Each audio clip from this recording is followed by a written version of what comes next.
Salut à tous et bienvenue. Dans un monde où les ondes de choc diplomatique ne connaissent plus de frontières, les équilibres précaires du Sahel se trouvent aujourd'hui à la croisée des chemins.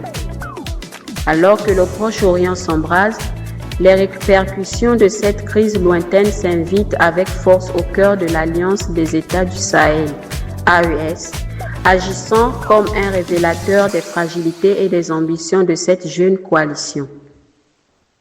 Ce décryptage se propose d'explorer une double dynamique complexe. D'une part, la manière dont l'instabilité pétrolière et les nouveaux alignements idéologiques du Moyen-Orient redéfinissent la stratégie de souveraineté du Mali, du Burkina Faso et du Niger. D'autre part, nous analyserons la position pivot de l'Union monétaire ouest-africaine, UMOA, entre son rôle de rempart financier face à l'inflation mondiale et son statut d'instrument de pression politique. L'institution monétaire joue sa propre survie face à la volonté de rupture de l'espace AES. Plongeons ensemble dans l'analyse de ce nouvel ordre de gestation où la géopolitique de l'énergie rencontre la quête d'autonomie monétaire. La crise au Moyen-Orient, par son ampleur mondiale, exerce une pression multidimensionnelle sur l'Alliance des États du Sahel, AES, Mali, Burkina Faso, Niger. Bien que géographiquement éloignés, ces pays subissent des contre-coups directs sur leur économie fragile et leur stratégie géopolitique. La situation actuelle démontre que la géopolitique mondiale a des répercussions directes sur le panier de la ménagère à Bamako, Ouagadougou ou Niamey. Bien que le Niger soit producteur de pétrole, la région reste globalement dépendante de flux mondiaux pour les produits finis. Impact économique, énergie et inflation. L'effet le plus immédiat se fait sentir sur le coût de la vie. Les pays de l'AES, en tant qu'importateurs nets de produits raffinés, sont vulnérables aux fluctuations du marché mondial. Facture énergétique. La tension au Moyen-Orient fait grimper les cours mondiaux du pétrole. Pour les pays de l'AES, cela se traduit par une hausse des coûts de transport et de production d'électricité. Inflation importée. L'augmentation des prix du carburant entraîne mécaniquement une hausse des prix des denrées alimentaires de base. Pour des populations déjà marquées par la précarité, cette inflation accentue l'insécurité alimentaire. Réponse de l'AES. Face à ces chocs, les trois pays cherchent à mutualiser leurs achats d'hydrocarbures et à accélérer les projets d'interconnexion énergétique pour réduire leur dépendance aux marchés extérieurs. L'explosion de la facture énergétique. Le pétrole est le sang de l'économie sahélienne. Une hausse des cours mondiaux déclenche une réaction en chaîne. Surcharge logistique. Dans ces pays enclavés, le transport routier est le principal vecteur d'approvisionnement. Chaque dollar supplémentaire sur le baril augmente le coût du fret depuis les ports côtiers, Lomé, Cotonou, Abidjan, renchérissant tous les produits importés. Déficit des sociétés d'électricité.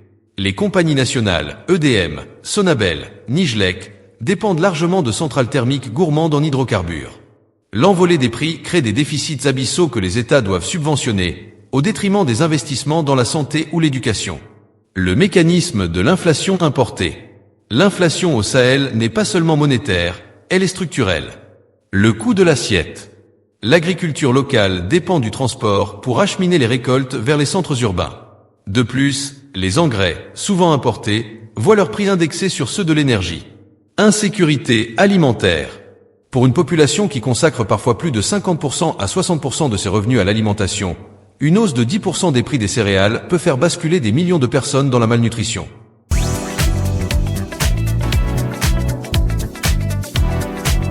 La stratégie de riposte de l'AES. Face à cette fragilité, l'AES ne se contente plus d'une gestion de crise, mais passe à une stratégie de mutualisation. Achats groupés.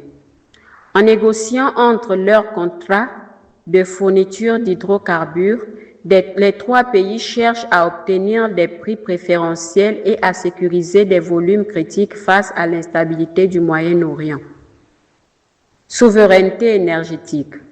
L'accent est mis sur la valorisation du pétrole nigérien au sein de l'espace AES, raffinage local et sur l'interconnexion des réseaux électriques pour créer un marché régional intégré moins sensible aux chocs exogènes. Réalignement géopolitique et narratif. La crise au Moyen-Orient sert de catalyseur au nouveau narratif de souveraineté porté par les juntes de l'AES. Solidarité avec l'axe de la résistance. On observe dans l'opinion publique sahélienne et chez certains dirigeants une sympathie croissante pour des acteurs comme l'Iran, perçu comme un partenaire s'opposant à l'impérialisme occidental. Partenariat avec l'Iran. Le rapprochement diplomatique et économique avec Téhéran, fourniture de drones, coopération médicale et technologique, s'inscrit dans une volonté de diversifier les partenaires de sécurité au-delà de la Russie. La guerre au Moyen-Orient renforce ce clivage. Les partisans de l'AES soutiennent souvent les positions anti-occidentales liées au conflit. Le conflit au Moyen-Orient n'est pas perçu par l'AES comme une crise lointaine, mais comme le miroir de leur propre lutte pour la souveraineté. Ce basculement s'articule autour des trois points majeurs.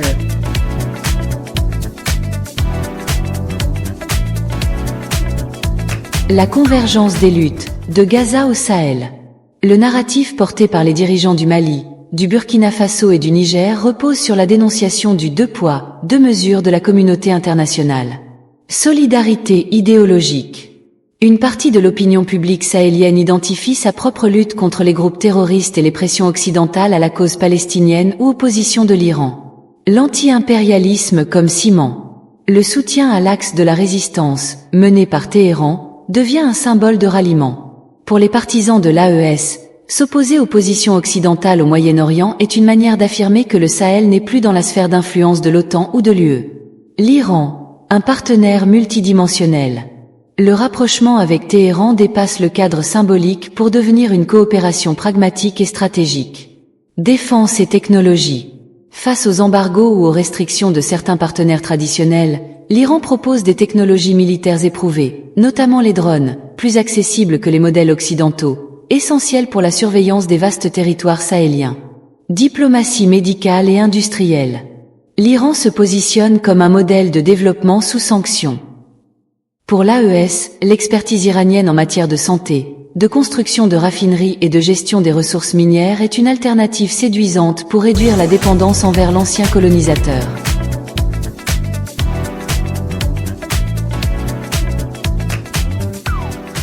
La diversification des alliances au-delà de Moscou.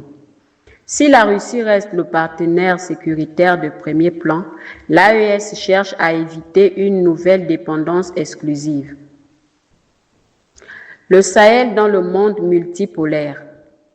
En intégrant l'Iran, mais aussi en renforçant les liens avec la Turquie et la Chine, l'AES pratique une diplomatie de rechange. Conséquences sur le terrain.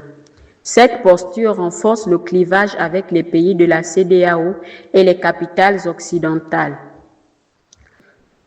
Le Sahel devient un nouveau théâtre de la guerre froide globale où les alliances se nouent sur la base d'un rejet commun de l'hégémonie occidentale.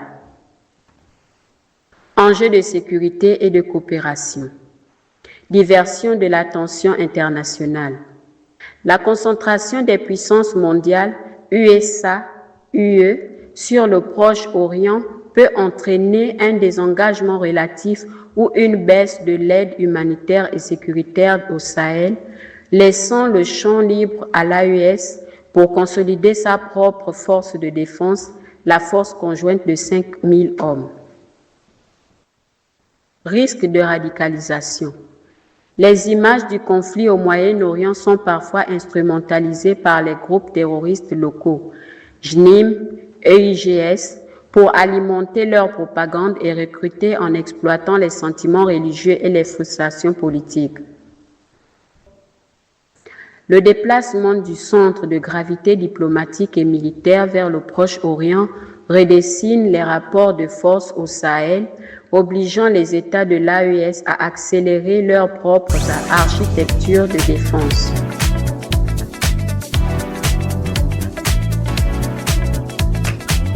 La diversion stratégique, opportunité pour l'AES. Le désengagement progressif ou le détournement de l'attention des puissances occidentales, États-Unis, Union européenne, vers Gaza, le Liban ou la mer Rouge modifie la donne. Affirmation de la force conjointe. Profitant de ce vide relatif, le Mali, le Burkina Faso et le Niger accélèrent l'opérationnalisation de leurs forces conjointes de 5000 hommes. L'objectif est de prouver que la sécurité sahélienne peut et doit être assurée par des armées locales, sans tutelle étrangère. Relativisation de l'aide occidentale. Alors que les budgets d'aide humanitaire et sécuritaire sont réorientés par l'Occident vers l'Ukraine ou le Moyen-Orient, l'AES valide son discours de rupture. On ne peut compter que sur soi-même. Cela légitime le recours à des partenaires alternatifs plus focalisés, comme les instructeurs russes ou le matériel turc et iranien. Le risque de radicalisation, la propagande des miroirs. Si les États gagnent en autonomie politique, ils font face à un défi sécuritaire complexe sur le plan idéologique. Instrumentation par le JNIM et l'EIGS. Les groupes djihadistes, Al-Qaïda et État islamique au Grand Sahara, utilisent les images du conflit proche-oriental pour alimenter un narratif de guerre contre l'islam. Ils tentent de transformer la frustration sociale et religieuse en un moteur de recrutement local. Glissement du narratif. Le danger est de voir des griefs locaux, accès à l'eau, aux terres, justice, être réinterprétés par les populations vulnérables à travers le prisme d'un conflit mondialisé, rendant les efforts de déradicalisation et de dialogue communautaire beaucoup plus difficiles pour les gouvernements de l'AES.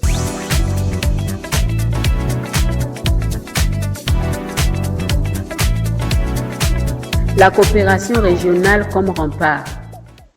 Face à ces menaces, la réponse de l'AES se veut structurelle. Partage de renseignements. La crise mondiale force les trois pays à une solidarité accrue.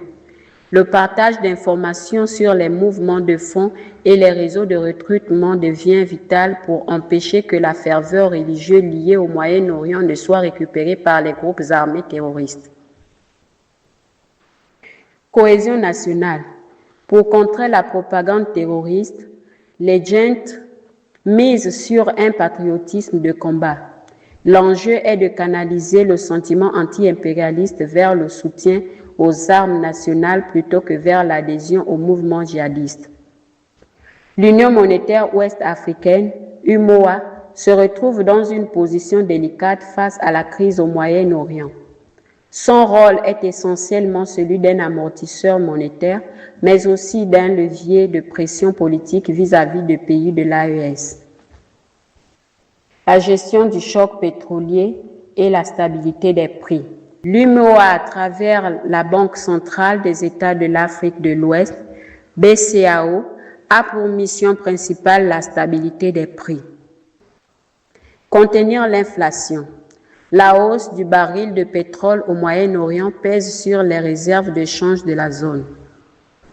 Pour éviter une spirale inflationniste, la BCAO peut ajuster ses taux directeurs. Cela renchérit le crédit pour tous, y compris pour les États de l'AES, rendant le financement de leur budget de défense plus coûteux. La parité fixe euro-franc CFA. Cette parité agit comme une protection contre la volatilité brutale des devises. Contrairement à des pays aux monnaies flottantes, les pays de l'UMOA subissent l'inflation par les prix, mais ne craignent pas un effondrement immédiat de leur pouvoir d'achat externe face au dollar. La parité fixe euro-franc CFA. Cette parité agit comme une protection contre la volatilité brutale des devises. Contrairement à des pays aux monnaies flottantes, les pays de l'UMOA subissent l'inflation par les prix, mais ne craignent pas un effondrement immédiat de leur pouvoir d'achat externe face au dollar. L'Union monétaire ouest-africaine, UMOA, se retrouve dans une position délicate face à la crise au Moyen-Orient. Son rôle est essentiellement celui d'un amortisseur monétaire, mais aussi d'un levier de pression politique vis-à-vis des pays de l'AES.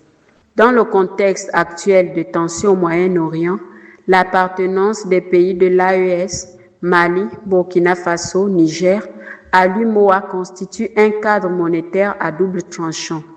Il offre une protection contre le chaos des devises, mais impose des contraintes de financement rigoureuses.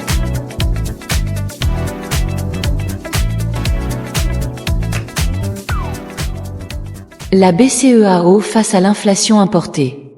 La Banque centrale des États de l'Afrique de l'Ouest, BCEAO, a une obsession, maintenir l'inflation autour de 3%. Cependant, le pétrole étant le moteur de l'économie, sa hausse est contaminante. L'ajustement des taux directeurs. Pour freiner la hausse des prix, la BCEAO augmente ses taux d'intérêt. Si cette mesure protège la monnaie, elle a un effet direct sur les États de l'AES. Le coût de l'endettement sur le marché régional augmente. Le dilemme défense vs dette. Pour le Mali, le Burkina et le Niger, qui doivent financer des équipements militaires coûteux, cette hausse des taux rend les emprunts plus onéreux, réduisant ainsi la marge de manœuvre budgétaire pour les investissements sociaux. La parité fixe euro-franc CFA. Un bouclier monétaire. Contrairement à de nombreux voisins dont les monnaies s'effondrent face au dollar, monnaie de facturation du pétrole, les pays de l'AES bénéficient d'une stabilité de change unique. Absorption de la volatilité. Puisque l'euro est relativement stable par rapport au dollar, comparé aux monnaies flottantes, le franc CFA ne subit pas de dévaluation brutale. Cela signifie que l'inflation au Sahel est purement liée au prix du baril lui-même, et non à une perte de valeur de la monnaie nationale. Préservation du pouvoir d'achat externe. Ce mécanisme permet aux États de l'AES de continuer à importer des biens de première nécessité sans craindre une explosion du coût du change, un avantage comparatif majeur par rapport à des pays comme le Ghana ou le Nigeria en période de crise mondiale.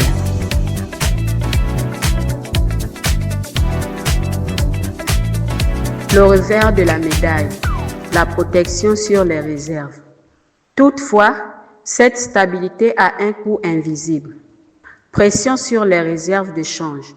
Pour maintenir la parité, les banques centrales doivent utiliser leurs réserves de devises pour payer les factures pétrolières de plus en plus lourdes. Contraintes de convergence. Cela oblige les pays de l'AES à maintenir une discipline budgétaire stricte, parfois en contradiction avec l'urgence de leurs besoins régaliens et de leur désir de souveraineté sociale. Le rôle de l'UMOA comme levier de sanction. L'UMOA est devenue malgré elle un acteur politique majeur dans le contexte de la crise sahélienne exacerbée par l'expansion mondiale. L'arme financière. Par le passé, notamment contre le Niger, l'UMOA a démontré sa capacité à geler les avoirs d'un État membre et à couper l'accès au marché financier régional. L'impasse actuelle. Alors que la crise au Moyen-Orient fragilise les économies, l'UMOA doit choisir entre maintenir des sanctions qui poussent l'AES vers une sortie définitive et la création d'une monnaie propre ou assouplir sa position pour préserver l'intégrité de l'union monétaire. L'UMOA comme levier de sanctions. L'arme monétaire à l'épreuve. L'Union monétaire ouest-africaine se retrouve aujourd'hui à la croisée des chemins. Si elle dispose d'outils de pression redoutables, leur utilisation pourrait paradoxalement provoquer la fin de l'Union telle que nous la connaissons.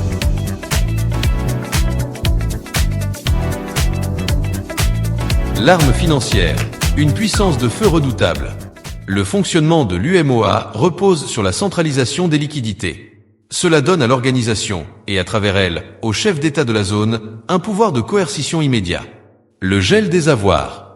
En bloquant les comptes des États au sein de la BCEAO, l'Union peut paralyser l'administration d'un pays. Sans accès à ses propres fonds, un État ne peut plus payer ses fonctionnaires, ses soldats, ni honorer ses contrats internationaux. L'asphyxie par le marché.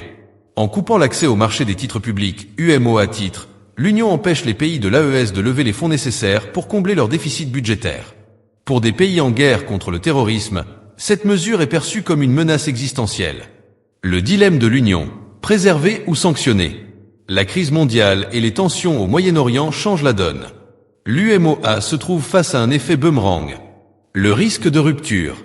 Des sanctions trop dures poussent mécaniquement le Mali, le Burkina et le Niger à accélérer leur projet de monnaie commune de l'AES. Si ces trois pays sortent du franc CFA, c'est l'UMOA qui perd une grande partie de son poids géographique, démographique et minier. Le coût de l'instabilité. Alors que l'inflation pétrolière fragilise déjà les économies de la zone, maintenir des sanctions aggrave la détresse sociale. L'UMOA craint qu'un effondrement économique du Sahel n'entraîne par effet de contagion une déstabilisation des pays côtiers, Côte d'Ivoire, Sénégal, Togo.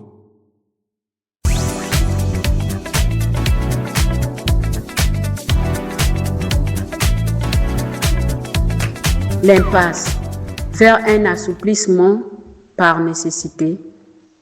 Aujourd'hui, l'heure semble être à la désescalade tactique. Le réalisme économique. Pour éviter que l'AES ne se tourne radicalement vers des systèmes financiers alternatifs comme ceux proposés par les BRICS et ou l'Iran, l'UMOA est contrainte d'assouplir sa position. La survie de l'Union. L'enjeu n'est plus seulement de punir des régimes militaires, mais de sauver l'intégrité de la zone monétaire. La crise au Moyen-Orient, en renchérissant les coûts de la vie, rend les sanctions politiquement et moralement de moins en moins tenables auprès des populations sahéliennes. Le risque de découplage monétaire. La crise internationale pousse les pays de l'AES à percevoir l'UMOA non plus comme une garantie de stabilité, mais comme un frein à leur souveraineté. Recherche d'alternatives. Face aux difficultés de transfert de fonds et de gestion de devises accentuées par les sanctions et le contexte mondial, les pays de l'AES explorent les systèmes de paiement alternatifs, notamment via des monnaies numériques et des partenariats avec des puissances non occidentales. La menace de sortie. Si l'UMOA ne parvient pas à proposer des mécanismes de soutien face à l'inflation énergétique liée au Moyen-Orient, l'AES pourrait accélérer son projet de monnaie commune, ce qui provoquerait un choc systémique pour l'UMOA elle-même.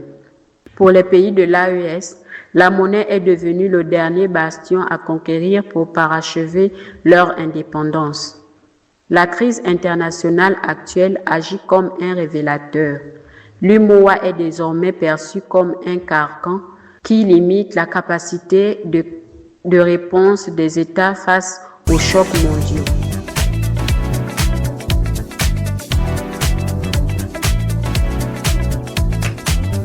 La quête d'alternatives.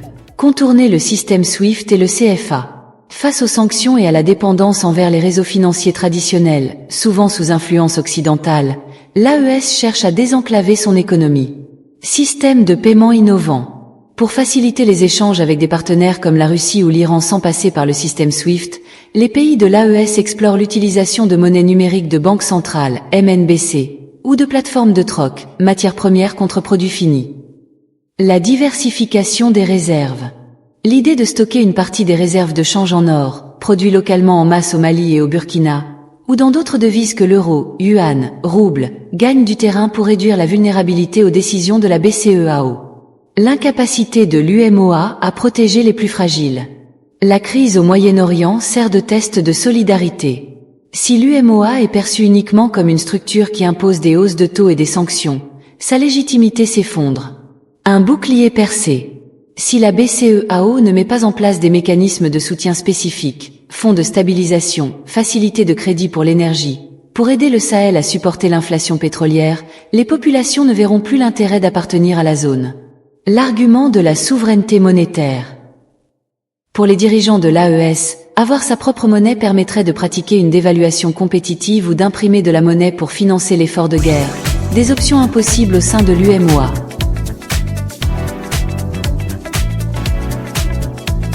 Le choc systémique d'une sortie de l'AES. Un départ du Mali, du Burkina Faso et du Niger ne serait pas seulement un problème pour le Sahel, ce serait un séisme pour l'Afrique de l'Ouest. Affaiblissement du franc CFA. La sortie des 3 pays majeurs réduirait mécaniquement la taille du marché de l'UMOA, affaiblissant son attractivité pour les investisseurs étrangers. Effet domino. Cela pourrait encourager d'autres pays de la zone à remettre en question leurs liens avec la parité fixe et l'influence française, précipitant une réforme radicale ou la disparition pure et simple du système CFA au profit d'une monnaie régionale plus large comme l'ECO.